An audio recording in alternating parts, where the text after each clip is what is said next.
Hi guys, welcome back to day 4 of online lessons. I know I said last time that I was going to keep that one short and sweet, and I did not.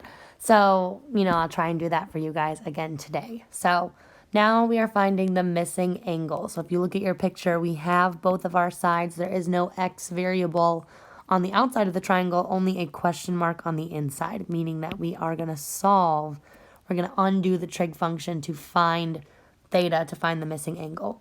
So process starts very similar as last time. If you're good at identifying just from the question mark, that's fine. I encourage you to draw a theta in that corner as well. If you're used to that, helps you identify that angle better. So no matter what we've done, we've always started with the angle. Once that angle is labeled, we label our side lengths. Then we label opposite and adjacent. And then you're going to play the circle game again. So you can circle anything that has a number written outside of the triangle. So by circling, it helps us eliminate the hypotenuse. So we know, I didn't start with SOHCAHTOA. So we know, using our acronym SOHCAHTOA, which trig function we can use, because we see we only have O and A. So we can go O and A, which means I have to use tangent. So we've done tangent of, X, Y, or Z, A, B, C when we did trig ratios. Last lesson, we did tangent of whatever the number was. Now we're going to do tangent of theta. We're going to plug in that unknown angle. And we're going to solve opposite over adjacent. So the important thing about tangent that we've talked about is that sine, cosine, and tangent are functions, okay? They do not exist by themselves. You have to plug something into them. Again, it can be an angle or it can be a variable, but either way, they're not standalone. They have to be done with something. So right here, the name of our game, we're trying to get this theta by itself, but we can't subtract the tangent away and we can't divide the tangent away because neither one of those things are undoing the operation. So, in fact, the only way to undo tangent is to basically use a function, which means undo tangent. We call that function inverse tangent, and it looks like this. Okay? And we know inverses because we've seen them in our other units so far this year. So you know that little floating -1 means inverse. So if I inverse tangent one side, I have to inverse tangent the other side. And what that does is it cancels this out, and I can find theta by figuring out what the inverse tangent of 7 over 17 is. And again, we just take to our calculator for that. So these are actually going to be really, really easy, okay? The setup is going to go super fast. You guys are going to catch on quickly. The good news is where the side ones were different, where sometimes you multiplied and sometimes you divided, these ones are all going to be exactly the same no matter what. So I'll show you on our calculator. Again, I'm sorry I can't rotate it. So you'll see the sine, cosine, and tangent buttons. Again, the row 2 above 7, 8, 9. You should see in light blue above all of them, sine inverse, cosine inverse, tangent inverse with that little -1. So if I want to find the inverse tangent of that fraction, I'm going to do second, light blue button at the top left corner, tangent, and then 7 over 17. And that's it. I'm done. That angle we'll say is 22.4 degrees for rounding. So theta equals 22.4 degrees. And so we'll keep going.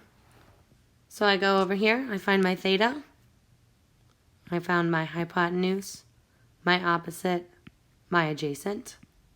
I circle. I don't know why all of these examples always start with tangent, but here we are. Another O and an A, which means we have to use T in TOA, which is also tangent. So I'm going to say tangent of, and it has to be theta. That's the thing we do not know. So we know that it's opposite over adjacent. And so now the only thing we can do is undo tangent using that inverse. We have to inverse tangent both sides. So theta equals inverse tangent of 9 over 10. So again, we run back to our calculator on that. We say second tangent of 9 over 10, and we're done. We'll round that whole angle up to 42. And again, we keep going. There's not much variety in these ones other than choosing the function to use. So theta, hypotenuse, opposite, adjacent. Hopefully by now you're starting to get good at this. You know that O and H has to be sine. And then you go to your calculator after you, shaking it up, new color. After you inverse sine both sides, and theta equals inverse sine of 33 over 39. I think this one is going to be short and sweet. 33 over 39. I'm going to try and do these as quickly as I can for you. So this one is going to round to 57.8. Again, sorry about the sniffles.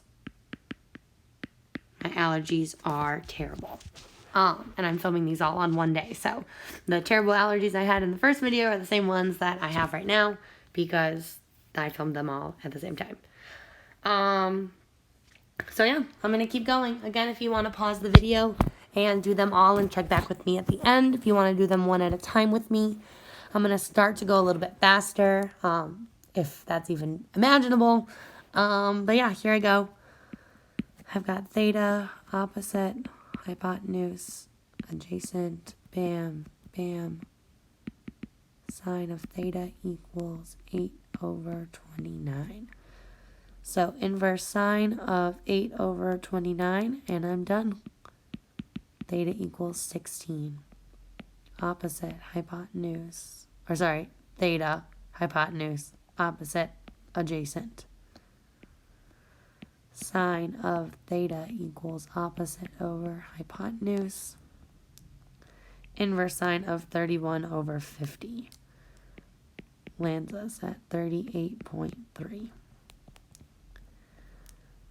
I'm rounding all of these to one decimal because I decided to, but you might decide, or you should do that too because I'm telling you to. But on the ACT or whatever it is, they'll tell you what decimal they want you to round it to. So we've had a lot of sine problems in a row. So we have sine of theta equals opposite over hypotenuse. Go ahead and inverse sine 7 over 20. And you should get 20.5. Gives me hypotenuse, opposite, adjacent. We're going to shake it up a little bit because we got cosine now. Cosine of theta equals adjacent over hypotenuse, which means inverse cosine. It doesn't change. Just because it's cosine, it's still the same thing. Inverse cosine of 15 over 17. Theta equals 28.1. Opposite, hypotenuse, adjacent, circle, circle. Gotta use tangent because we've got opposite over adjacent. So tangent, that means that inverse tangent of 10 over 18 is going to be our answer. Theta equals 29.1 for rounding's sake. Whew, going through another one. We've got theta. I'm switching the color up just for fun.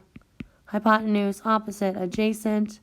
Bam, bam. This one's going to be sine. Opposite over hypotenuse. Sine or theta equals inverse sine. Make sure you're pressing the second button before you press that trig function. If you're typing in plain sine, you're potentially getting an error message. I'm not sure. Again, if you have any questions, comments about class, about life, about anything that's going on, you just want to chat and I miss you guys, I'd be happy to talk to you guys about anything. Yeah, stay in contact. Don't be confused because I can easily make you unconfused as long as you reach out. And we are done.